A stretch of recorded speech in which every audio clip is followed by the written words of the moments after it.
Toque, toque, toque, toque. Estamos ao vivo.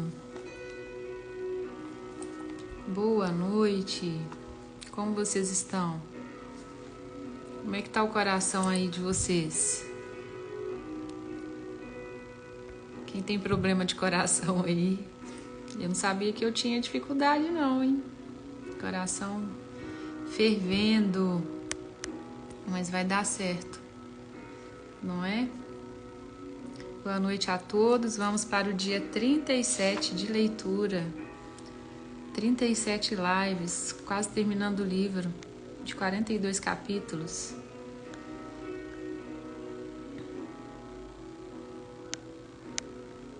Quase finalizando. Leitura do livro Uma Vida com Propósitos. Aguenta, coração. Ficar firme aí, hein?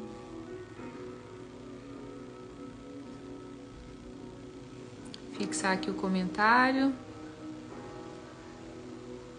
para que a gente possa fluir aqui no dia 37. Vamos começar?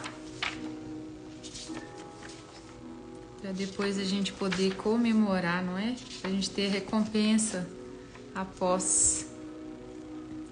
Isso aí, força! Bem-vindos, dia 37, que faz parte do 5º propósito, que é você foi feito para uma missão, partilhando sua mensagem de vida. Quem crê no Filho de Deus tem o testemunho de Deus nele. 1 João 5,10. Sua vida ecoa a palavra do Senhor. As notícias da sua fé em Deus correm soltas. Assim, nem preciso acrescentar nada. A vida de vocês é uma pregação. E tem uma frase que fala, né, que para você pregar, nem sempre vai precisar você abrir a sua boca. Por quê? Porque é a sua vida que é o exemplo. Na sua vida as pessoas veem Jesus. Então, se você age conforme a palavra, a sua própria vida, o seu estilo de vida é a própria pregação. E aí a gente nem precisa o quê? Falar da Bíblia. E aqui o livro vai discorrer um pouco sobre isso, que a nossa vida ela é um testemunho. Deus lhe deu uma mensagem de vida para compartilhar. Quando você se tornou cristão, tornou-se também mensageiro de Deus. Ele quer falar ao mundo usando você. Paulo disse: falamos a verdade diante de Deus como mensageiros de Deus. 2 Coríntios 2,17. Quem é mensageiro aí? Nós somos mensageiros de Cristo, né? Você pode sentir que não tem nada para compartilhar, mas isso é apenas o diabo tentando mantê-lo em silêncio. Você possui um tesouro de experiências que Deus deseja usar a fim de trazer outras pessoas para a família da fé. A Bíblia diz: quem crê no Filho de Deus tem em si mesmo o testemunho de Deus. Está em 1 João 5,10. Essa mensagem de vida está dividida em 4 partes. Quais são elas? Vamos lá. Seu testemunho, suas lições de vida, suas paixões devocionais e as boas novas. Vamos lá para o primeiro, que é o testemunho. A história de como você iniciou o seu relacionamento com Jesus. Você se lembra como era seu relacionamento com Ele? Suas lições de vida, as mais importantes lições que Deus lhe ensinou. O que você aprendeu durante essa caminhada? O que você aprendeu com Ele? Suas paixões devocionais, as questões pelas quais você mais se interessa segundo a forma que Deus lhe deu. As boas novas, a mensagem de salvação. Então aqui o autor, ele coloca, né, para nós a mensagem de vida dividida em 4 partes, que é o testemunho, as suas lições de vida, aquilo que você aprendeu, as suas paixões devocionais e a mensagem que você carrega. Sua mensagem de vida inclui seu testemunho. O testemunho é a história de como Cristo transformou sua vida. E você tem clareza dessa sua transformação? É preciso ter. Até para você mesmo, muitas vezes nem sempre para contar, mas para você lembrar de onde você saiu e como você está hoje. Pedro nos diz que fomos escolhidos por Deus, fazer sua obra e falar por Ele e para contar a todos quanta diferença Ele fez na vida de vocês. Tem 1 Pedro 2,9. Esta é a essência do testemunho, simplesmente compartilhar as experiências pessoais no que diz respeito ao Senhor.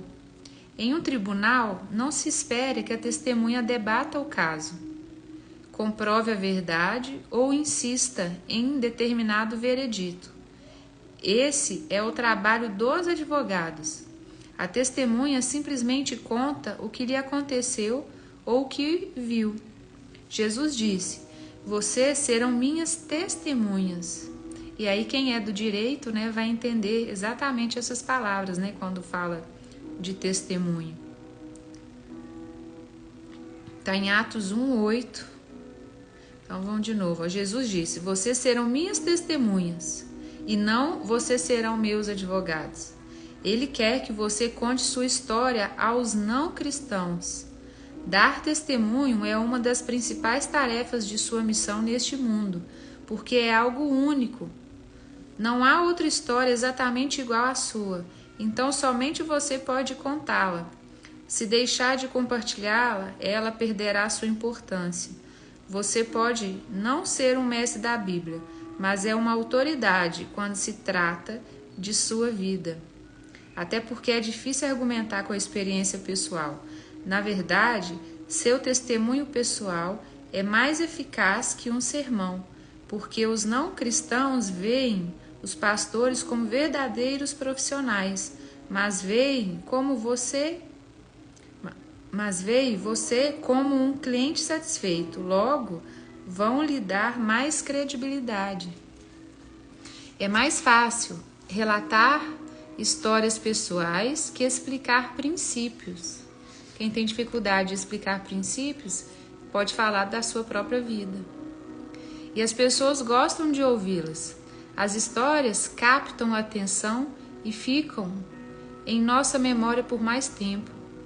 Os não cristãos provavelmente perderiam o interesse se você começasse a citar teólogos, mas têm uma curiosidade natural sobre experiências que nunca tiveram.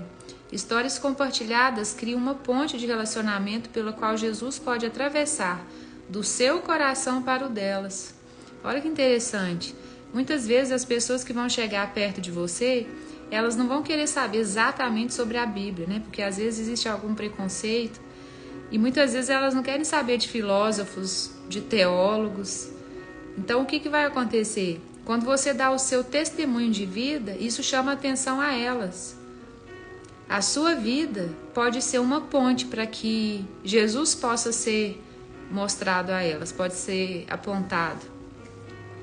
A palavra fala que Ele é o caminho, mas nós podemos ser o quê? Pontes para Ele.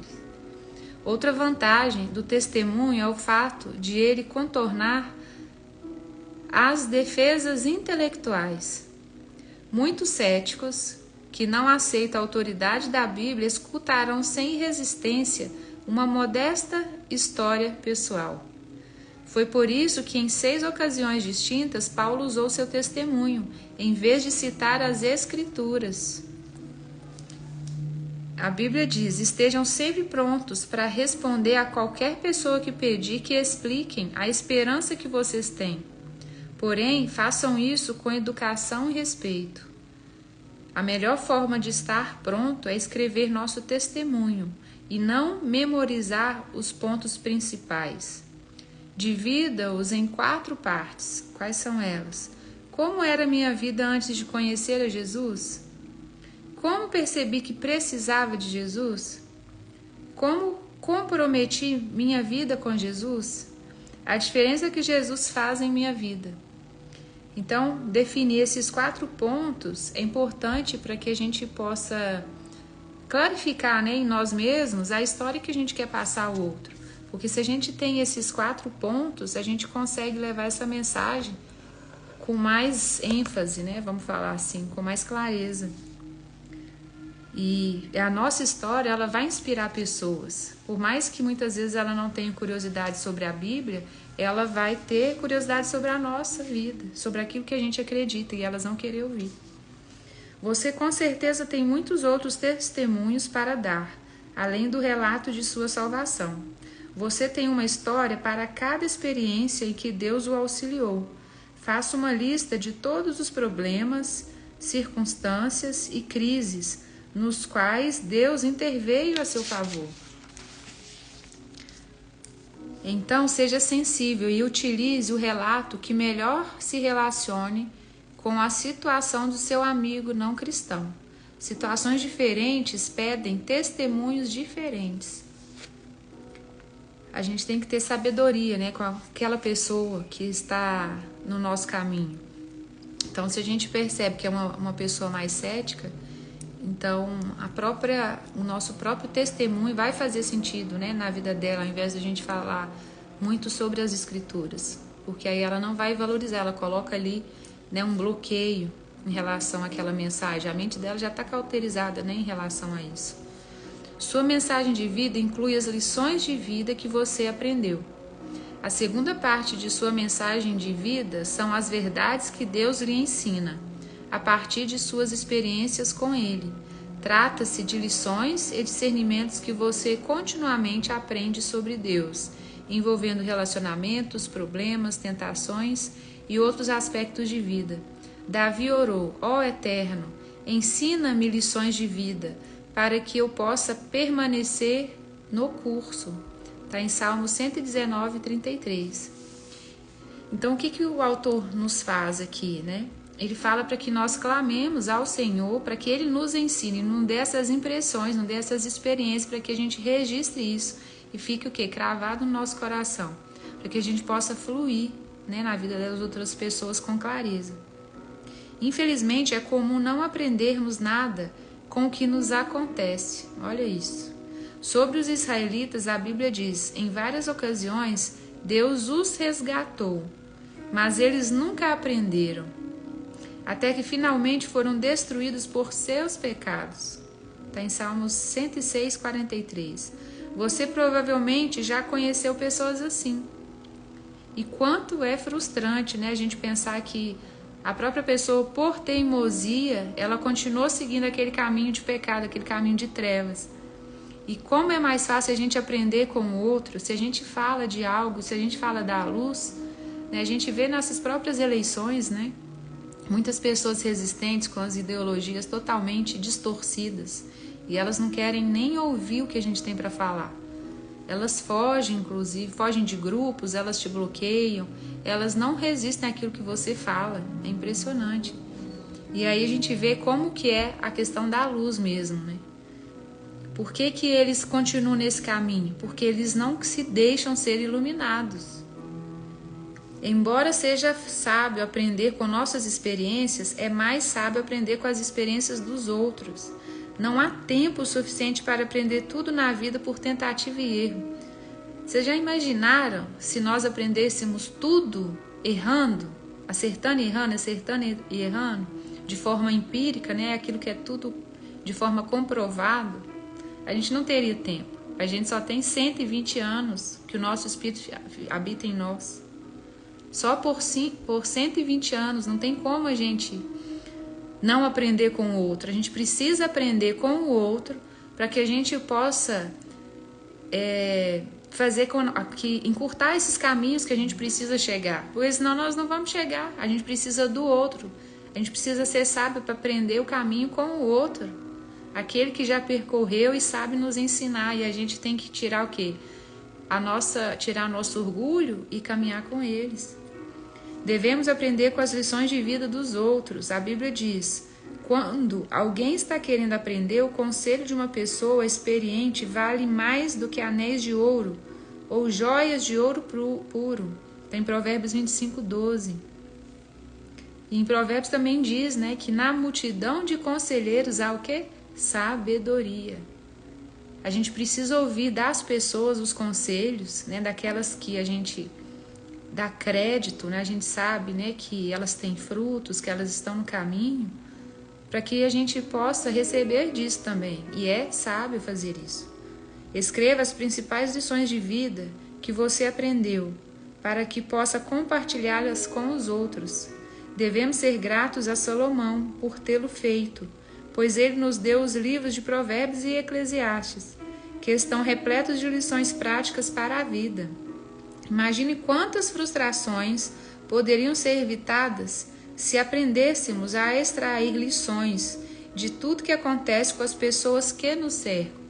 Porque se já aconteceu com elas, é mais fácil a gente aprender se aquela história teve sucesso, ou até os que não tiveram, né, o sucesso esperado, que a gente aprenda com elas, para que a gente possa percorrer esse caminho, né, com mais leveza, com sabedoria e com sucesso. Pessoas maduras desenvolvem o hábito de extrair lições das experiências do dia a dia. Insisto em que você faça uma lista das lições aprendidas. Então faça aí uma lista daquilo que você já aprendeu. A menos que as tenha anotado, você provavelmente não tem o hábito de pensar nelas. Eis algumas perguntas para avivar sua memória e fazê-lo começar a escrever. O que Deus me ensinou com o fracasso? O que Deus me ensinou com a falta de dinheiro? Vai respondendo aí. O que Deus me ensinou com a dor, a tristeza ou a depressão? Afinal, quem não passa por esses momentos, não é? O que Deus me ensinou durante a expectativa? O que Deus me ensinou com a doença? O que Deus me ensinou com a decepção? O que aprendi com minha família, minha igreja, meus relacionamentos, o grupo a que pertenço e os que me criticam? Olha quantos questionamentos aqui a gente pode trabalhar essa ideia, né? As nossas impressões espirituais, aquilo que Deus já nos ensinou, aquilo que Ele já nos mostrou, o que Ele nos falou. São várias, né, essas cenas que a gente pode meditar. Afinal, Jesus, Ele não prometeu para nós uma felicidade. É claro que a felicidade é Ele. Nós estando nele, nós somos felizes, porque a felicidade é a identidade. Mas não quer dizer que os nossos momentos vão ser todos felizes, alegres. Mas a palavra fala que Paulo nos ensina que a gente tem que aprender a viver contente em qualquer situação. É isso que ele nos ensina.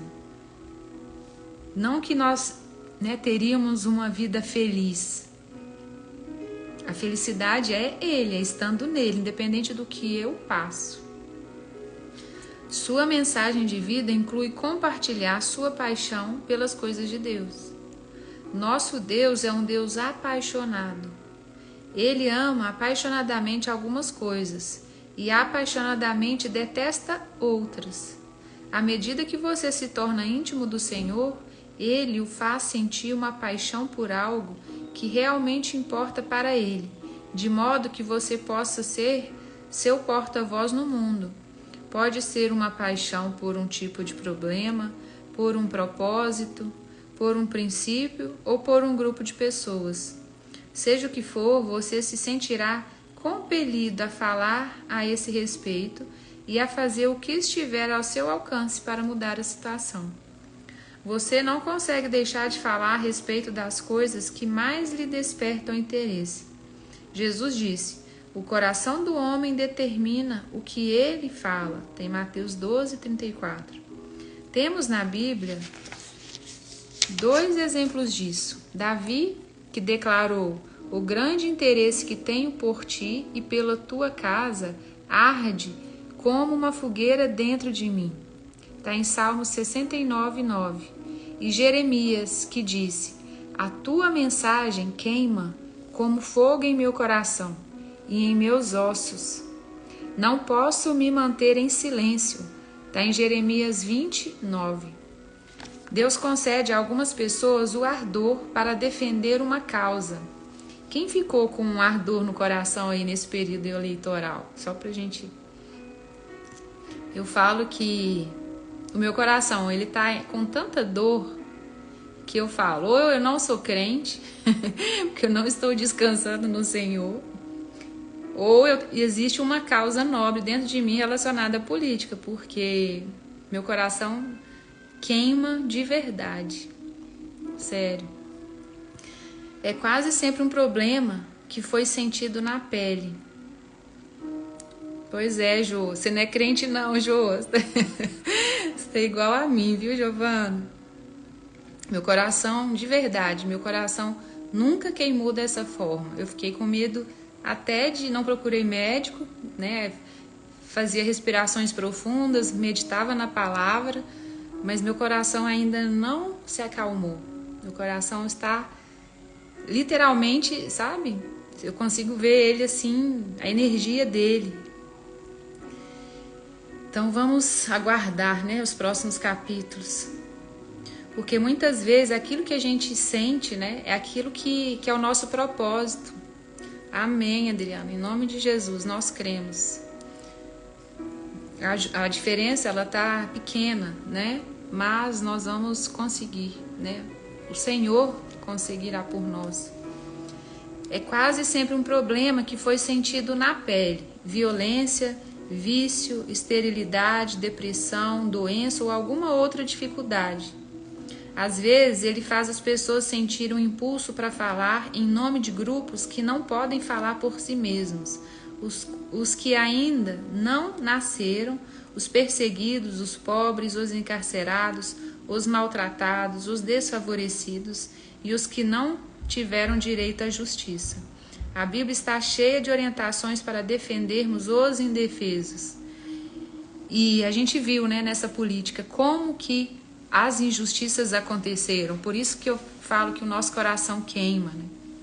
Porque a gente viu muita injustiça acontecendo.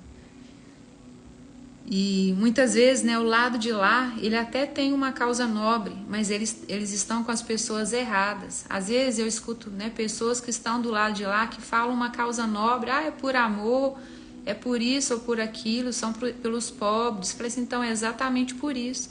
Só que o seu endereço está errado, o seu endereço aqui é outro número. Então são pessoas que estão cauterizadas, né, com uma linguagem que chegou até elas, e elas são muitas vezes cegas e irredutíveis nos seus pontos de vista. E essa causa, né, que arde no nosso coração, a gente precisa entender para que isso gere propósito em nós, porque não é simplesmente um coração queimar. O que eu posso fazer com isso? O que eu posso me posicionar para isso? Como eu posso ter uma atitude frente a esses sinais que o meu corpo físico está me dando para que eu possa partir para a ação?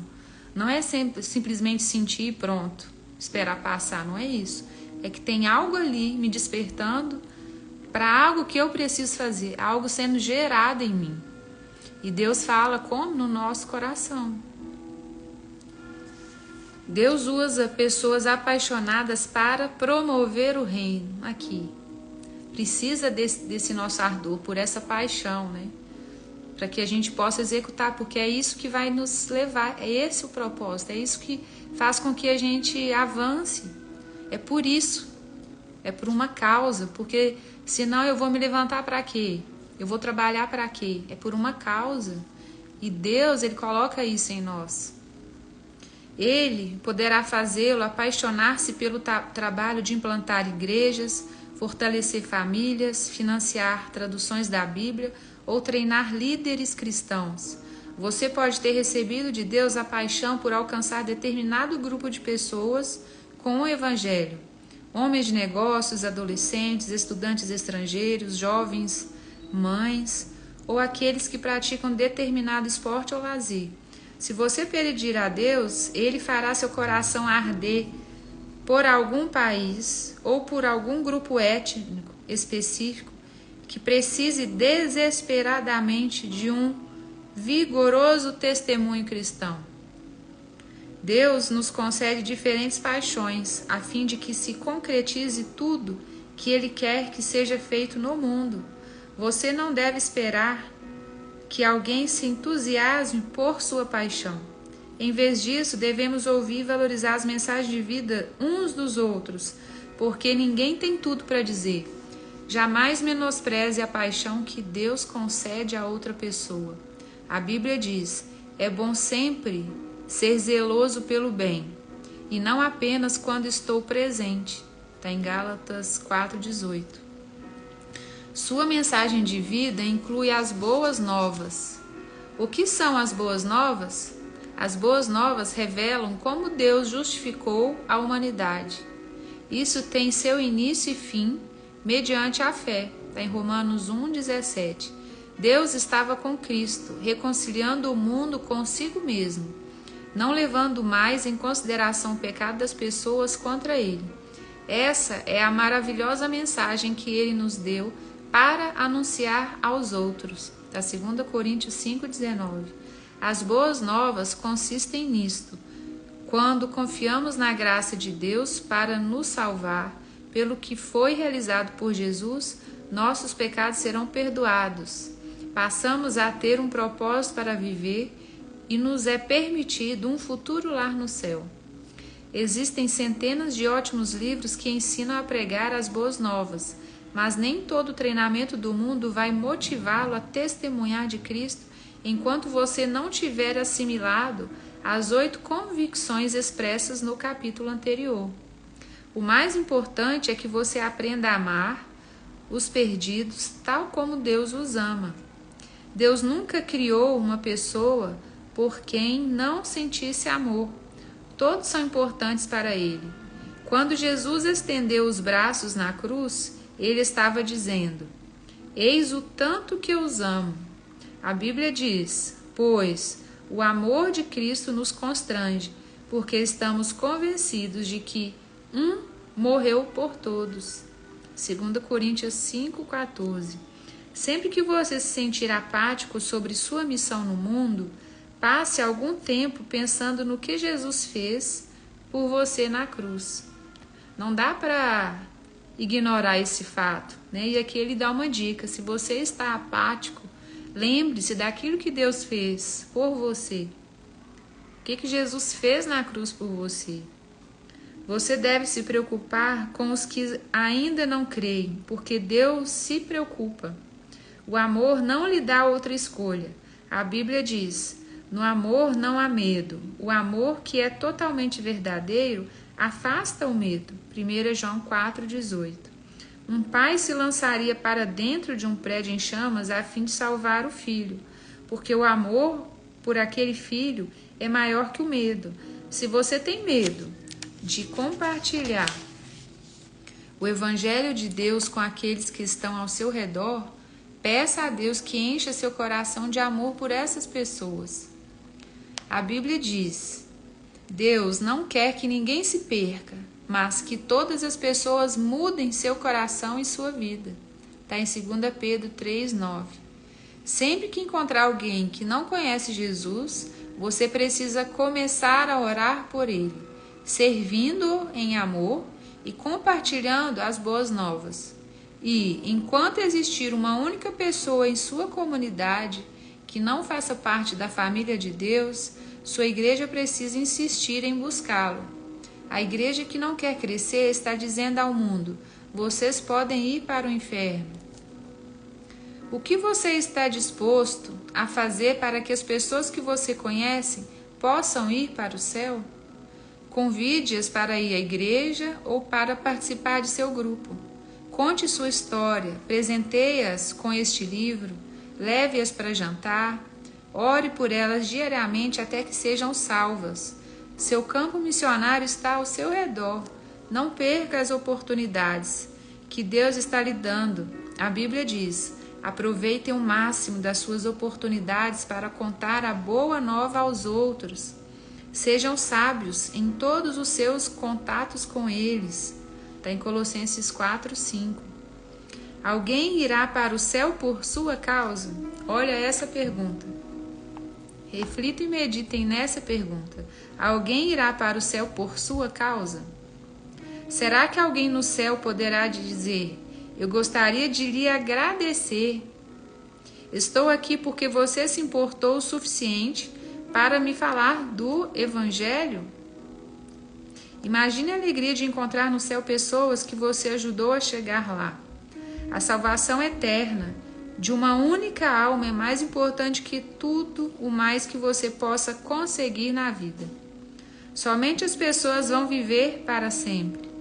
Neste livro aprendemos os 5 propósitos de Deus para a nossa vida aqui. Ele nos fez para que fôssemos membros de sua família, exemplos de seu caráter, exaltadores de sua glória, ministros de sua graça e mensageiros do Evangelho. Desses 5 propósitos, o 5º pode ser realizado somente neste mundo, que é o quê? A mensagem, não é? Continuaremos a exercer os outros 4 na eternidade, de uma forma ou de outra. Por isso é tão importante propagarmos as boas novas. E temos um tempo curto para compartilhar nossa mensagem de vida e cumprir nossa missão. Uau, nós não temos muito tempo. E Deus espera que nós levemos a mensagem. E o que te impede hoje de levar essa mensagem sabendo que o seu tempo é curto e que Deus espera isso de você? Se posicione como um mensageiro da palavra, um mensageiro da boa nova, um mensageiro de Cristo. Mostre a sua vida antes, mostre a sua vida hoje, a transformação que ocorreu, o que Jesus fez na sua vida, para que essas pessoas possam receber disso que Deus fez na sua vida, o que Deus fez dessa transformação. Então, finalizando o dia 37, o que o autor deixa para reflexão. Deus quer dizer algo ao mundo por meu intermédio. Ou seja, Deus quer usar você, se deixe ser usado, se deixe cumprir o propósito que Ele colocou em você. Exato, dona Estefânia. Versículo que ele deixa para memorização, está em 1 Pedro 3,15 e 16. Estejam sempre prontos para responder a qualquer pessoa que pedir que expliquem a esperança que vocês têm. Porém, façam isso com educação e respeito. Está em 1 Pedro 3, 15 e 16. Por quê? Porque vão existir pessoas céticas que muitas vezes elas não vão ouvir a Bíblia, elas não querem ouvir das Escrituras. Elas querem saber e elas podem ter curiosidade sobre a sua vida. Elas vão, em respeito a você, elas vão te ouvir, elas vão dar ouvidos e até por uma curiosidade mesmo, né? Aquilo que Deus fez na sua vida. Muitas vezes elas não querem saber das Escrituras. Então você é a carta viva. E o que ele deixa para nossa meditação? Olhando para a minha história pessoal, com quem Deus gostaria que eu a compartilhasse? Uau, eu tô vendo que a Fernanda entrou aqui. A Fernanda foi minha companheira de quarto quando a gente fez encontro com Deus, lembra, Fê? Em dias frios, né, de um acampamento que a gente fez, a Fernanda foi minha companheira e lá começou nossa caminhada. Fernanda faz parte da minha vida, né? Minha vida em Cristo. E hoje nós somos o que? Irmãs em Cristo. Bom, espero que vocês tenham refletido aí na transformação, né, que Jesus fez na vida de cada um de vocês antes dele entrar de verdade, né? E que você possa lembrar lá atrás daquilo tudo, né? De onde ele te tirou e para onde ele te levou e continua te levando, né? Porque não acabou. A cada dia a gente recebe mais do Senhor, mais experiência, mais impressões, mais conselhos, mais exortação também, né? E a gente carrega esse ardor no coração para levar a mensagem dele, para levar a justiça dele em prol de muitas classes, né? A gente falou aqui dos pobres, a gente falou das mulheres, dos injustiçados, e sempre que existem esses movimentos é porque algo não está coerente. Existe uma injustiça, né, naquela determinada classe ou determinada área. Então que o Senhor possa nos dar clareza desse ardor no nosso coração e aquilo que a gente pode nos movimentar para partir para a ação diante daquilo que Ele coloca no nosso coração, para que a gente possa desenvolver com sabedoria, ouvindo conselhos uns dos outros, para que a gente possa ter uma caminhada aí com propósito, não é? Então vamos finalizar para a gente ter a nossa recompensa aí da nossa colheita, né? Que a gente plantou aí há 30 dias, que em nome de Jesus dará certo, para a glória de Deus, né? Para a expansão do reino dele. Amém? Fiquem com Deus e que a vitória venha. Um beijo.